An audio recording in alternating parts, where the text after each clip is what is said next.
Hey everybody, welcome to Board Online, Board Offline. Today we're covering games 30 through 21 of our top 70 best games of all time.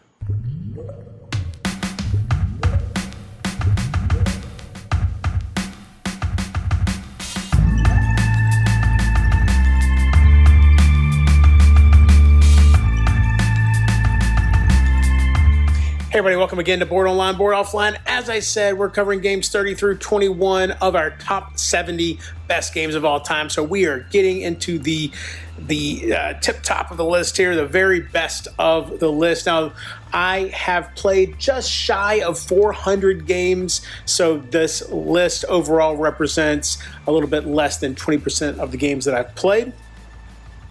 And yeah, we are going to jump right into this list starting now with number 30. This is Orleans or Orleans, whichever way you want to pronounce it.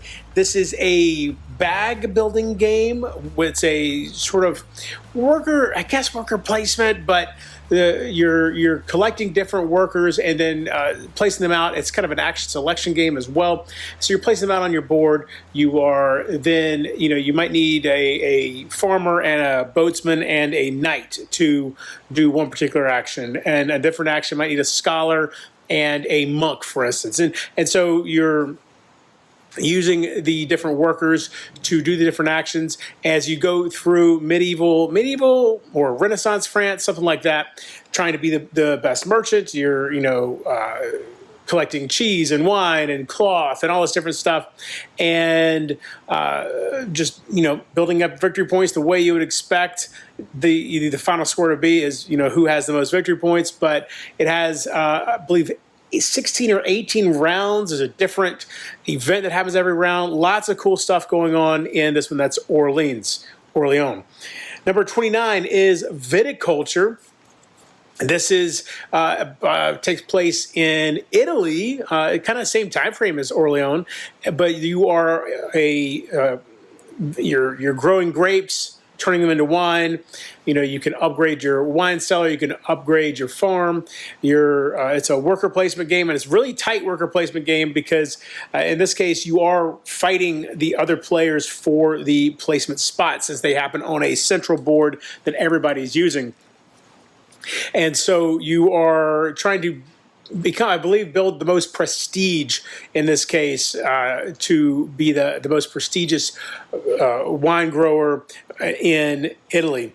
And as you do this, you have summer visitors, winter visitors. Oh, and that's the other key thing is you have summer and winter, and your workers can be used in summertime or wintertime, not both. So you have to make sure you have some winters left over when winter, or some workers left over when winter comes around. That's Viticulture, number 29. Number 28 is Kelp. This is new to the list. This is a two-player only game where one of you is a shark, one of you is a octopus, and the octopus is essentially just trying not to get eaten by the shark. That is the main gist of the game. And so as you do that, you are playing different cards. You can upgrade your abilities. So, same thing with the shark. You have different with the shark. I believe the main idea is the dice that you're using, whereas with the squid you have these tiles that you're using, or squid or octopus. I think I had that right. I hope I didn't even get that backwards. Anyway, but it's a really, really fun two-player game, two-player only. Has a little bit of a feel. It's a hidden movement game to a certain extent because the octopus spends a lot of the game hidden. So that's a really cool aspect. And there's some really intriguing movement rules as far as how the shark can move. That's Kelp. Number 27 is Pax Pamir. This is a very complex game to understand and get into. On the surface of it, it's pretty dry, but man, once you get into it, it's so much fun. It is a game where the cards have multiple different uses, and there are three factions on the board, no matter how many people are playing. It's the Afghani, tribal chiefs, the British, and the Russians, and each player is not any particular faction. You do align yourself with factions, but then you will likely throughout the game switch allegiances based off of who you think is going to give you the best chance of winning. And so it's more about playing the board state and figuring out how you're going to achieve the victory points you need to win the game. And this is not a super high scoring game. This is one where in order to get rid of a runaway leader problem, they actually make it so that if somebody gets a certain number of points ahead of everybody else, game over. They automatically win. So that is PAX Pamir. Number 26 is Xia Legends of a Drift System. This is one that I do not own anymore. Hopefully one day I will own it again. But this is a space exploration game where you are in kind of a Millennium Falcon sized ship. So you know, pretty small crew.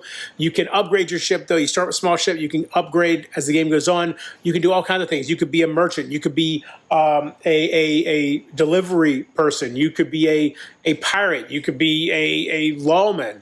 You know, lots of different options for scoring points in Xia Legends of a Drift System.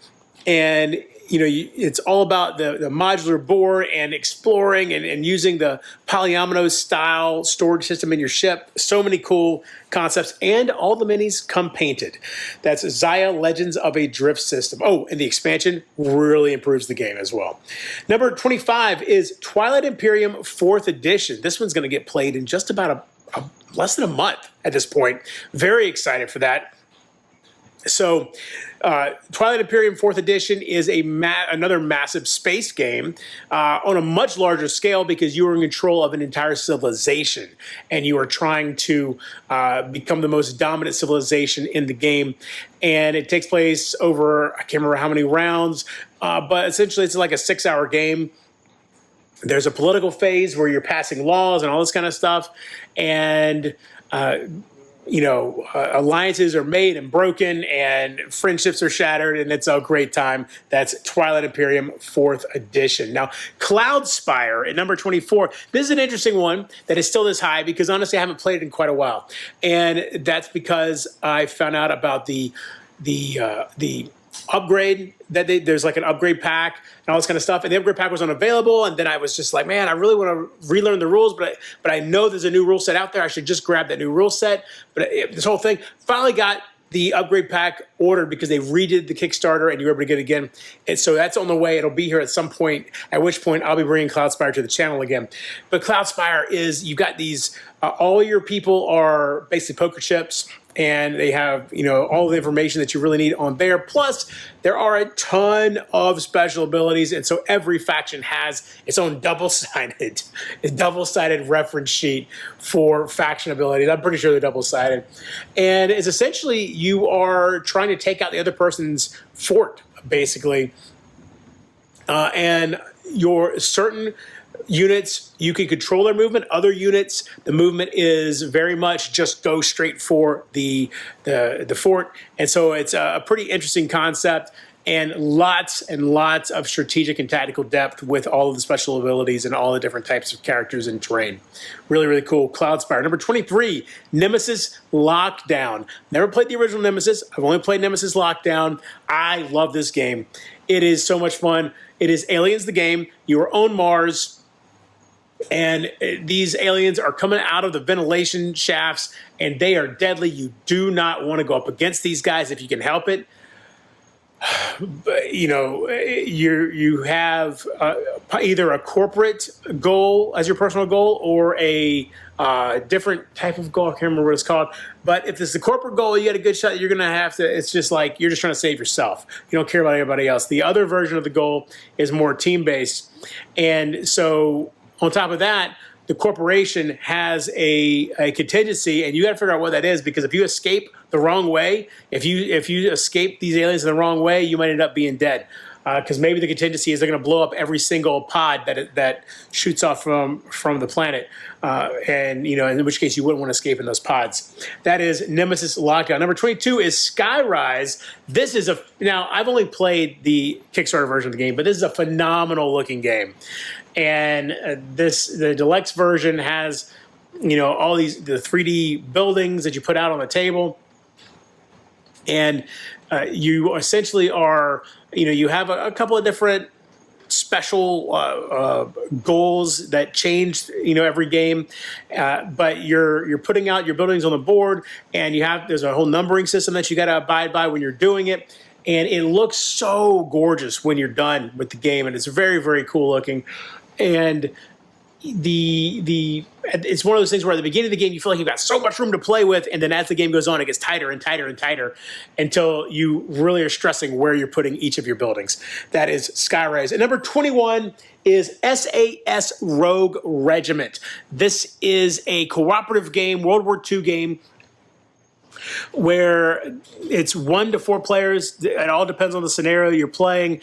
It's got, I think, 9 pre-built scenarios in the game, but lots of support for being able to create your own scenarios as well. And you're essentially, it's primarily a stealth game, though you probably will end up shooting some people at some point along the way. But a lot of times, if you make too much noise, you're in trouble. This is very much stealth first, and then, go loud when you need to.